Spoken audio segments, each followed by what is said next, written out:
November 19th, 1944. Bougac, France. A tank commander sits in the gunner's hatch, his leg torn open to the bone, gangrene setting in for 3 days straight. A medic shouts to evacuate. His captain has already given the order twice. The sergeant doesn't answer either of them. He sights the cannon on the tree line where the German anti-tank guns are hiding, and he fires. The man behind that cannon, Staff Sergeant Ruben Rivers, 26 years old, platoon sergeant of Able Company, had been fighting 2 wars at once since the day he put on the uniform. One of them was Nazi Germany. The army had not yet decided whether the other one mattered. This is Echoes of Valor X. Today we tell the true story of Ruben Rivers and the 761st Tank Battalion, the Black Panthers. Ruben Rivers was born October 31st, 1918, in Tecumseh, Oklahoma, to Willie and Lillian Rivers. He grew up nearby in Hatulka, one of 12 children working the family farm, before the family moved to Earlsboro in 1930.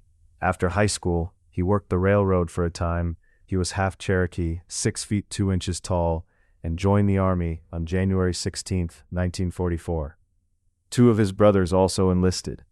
Only Ruben would be assigned to a combat unit, the newly formed 761st Tank Battalion. That battalion was officially formed April 1, 1942, at Camp Claiborne, Louisiana. The men were housed in a segregated section of the camp, about a mile from the front gate, in moldering canvas tents next to the camp's sewage treatment area. The racism they faced, from local whites and from white officers in the Army alike, tested them, but did not break them. They lived the daily contradiction of training to fight Nazi racism inside a racially segregated American military. Major Paul Bates, who had trained under Patton himself, took command in May 1943 and made himself visible, training alongside his men in the swamps and the Louisiana mud. Morale climbed, confidence followed. By the time they reached Camp Hood, Texas, senior commanders had told them they had a superior record and much was expected of them. Doubt remained everywhere outside their own ranks. On June 9, 1944, 3 days after D-Day, the 761st got the news. They were shipping out for combat in Europe. They landed at Omaha Beach on October 10, 1944, the first black armored unit ever committed to combat by the United States Army. When the 761st linked up with the 3rd Army near Nancy, General George Patton climbed onto the hood of an armored car and addressed them directly. Men, you are the first Negro tankers to ever fight in the American Army. I would never have asked for you if you were not good. I have nothing but the best in my army. I don't care what color you are, so long as you go up there and kill the Kraut sons of bitches. Everyone has their eyes on you and is expecting great things from you. Most of all, your race is looking forward to your success. Don't let them down, and damn you, don't let me down. Patton's private notes told a different story. He doubted them even as he depended on them. They were ready. Now it was America's turn to find out if it was ready for them. On November 8, 1944, near Vic-sur-Seille, the Germans tried an old trick. A fallen tree and mines blocking a narrow road, mortars and rifle fire raining down on the infantry trapped in the ditches. Protocol said wait for the combat engineers. Rivers got out of his tank instead, walked through the minefield under direct rifle fire, looped a cable around the tree, and dragged it clear of the road himself. It earned him the 761st's first Silver Star. 8 days later, his luck ran out. On November 16th, advancing toward Gwebling, Rivers's tank struck a landmine. His leg was torn open to the bone. Captain David Williams reached him with a morphine needle in hand and a direct order. Ruben, you're going back. You've got $1 million wound. You're going back to Tecumseh. You're getting out of this. You got a Silver Star and a Purple Heart. Rivers answered, Captain, you're going to need me. Williams pushed harder. I'm giving you a direct order. You're going back, and called for a stretcher. Rivers pushed the needle away and got up anyway. He declined the morphine, refused evacuation, took command of a different tank, and advanced with his company into Gwebling the next day. A man with his leg torn to the bone had just talked his own captain out of saving him. The 761st needed a bridge to cross into Gwebling, and the Germans fought hard to stop combat engineers from building it. The Black Panthers held them off anyway, and the bridge was finished on the afternoon of November 17th. Rivers led the way across. On the way into town, wounded and in pain, he engaged 2 German tanks and disabled both of them, then took on 2 more and forced them to withdraw. For the next 2 days, Rivers kept directing his tanks' fire at enemy positions beyond the town, refusing evacuation again and again. Before dawn on November 18th, Captain Williams and a medical team made the rounds, tank by tank. When they reached Rivers, his leg was re-examined. A medic looked up and said, "Listen, he's got gangrene." The medical team told him plainly, without immediate evacuation, the leg would have to come off. Williams only had time to say one word, "Ruben," before German guns forced everyone back under cover. He would not get the chance to speak to him again. Here's where it gets strange.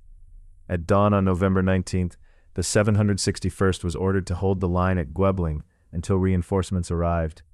Daylight came in cold and frosty, thin crusts of sleet over snow. Out of the fog rumbled German Jagdtigers, the heaviest armor Hitler had, mounting 128mm guns that lit the gray sky with every shot.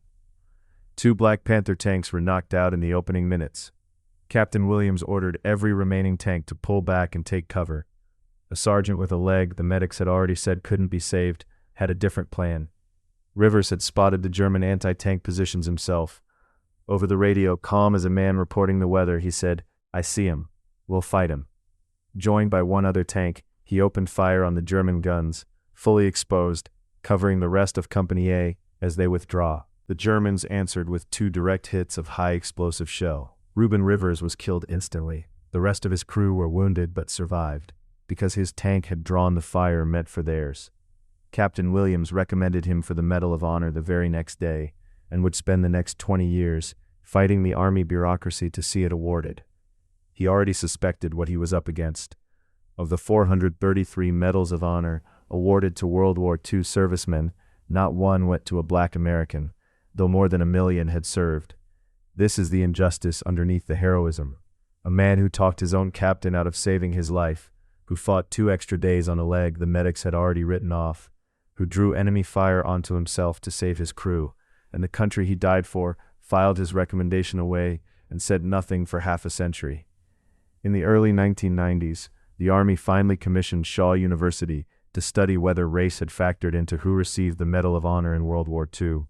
The study found that it had.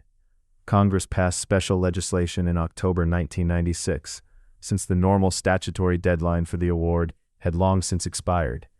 On January 13, 1997, 53 years after Captain Williams first wrote his name down, President Bill Clinton presented the Medal of Honor to 7 Black World War II veterans at the White House. Clinton said it plainly, no African American who deserved the Medal of Honor for his service in World War II received it. Vernon Baker was the only one of the 7 still alive to receive it himself. The other 6, including Ruben Rivers, received their medals through their families. His sister, Grace Woodfork, accepted his on his behalf. Ruben Rivers is buried at the Lorraine American Cemetery and Memorial in Saint-Avold, France, nearly 5,000 miles from the family farm in Oklahoma where he grew up. On June 9, 2009, a stretch of Highway 9 running through Pottawatomie County, Oklahoma, the county where he grew up, was named in his honor. The 761st fought for 183 straight days without relief, longer than any unit in the war, through 4 major Allied campaigns, including the Battle of the Bulge. They were the first American unit to break through the Siegfried Line. Among the few black officers who trained alongside them at Fort Hood was a young lieutenant named Jackie Robinson, court-martialed and acquitted for refusing to move to the back of a segregated bus, who went on to break baseball's color line. In 1978, 34 years after Gwebling, the battalion finally received the Presidential Unit Citation. Ruben Rivers never asked for any of that to be his legacy. He asked for 1 more day in the fight, on a leg the medics had already said was lost. America still stands because of men like this, and because eventually, even 53 years late, it found the courage to say so. What would you have done with a wound like that and 1 more order to disobey? Subscribe so these men are never forgotten.